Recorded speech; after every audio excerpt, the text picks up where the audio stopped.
End result, 16-inch cabinets. Once we put in the divider separator for the glass doors to lock,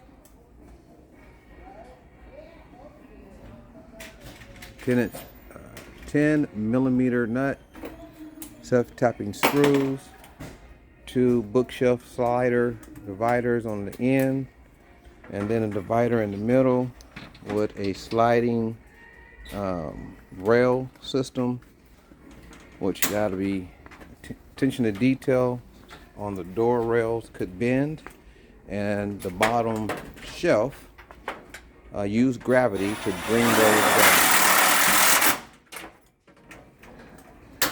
When putting your shelves in, just your notches, let gravity be your friend.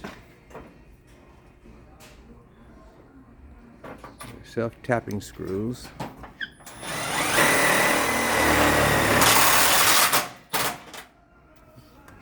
Good to go. Step-by-step process.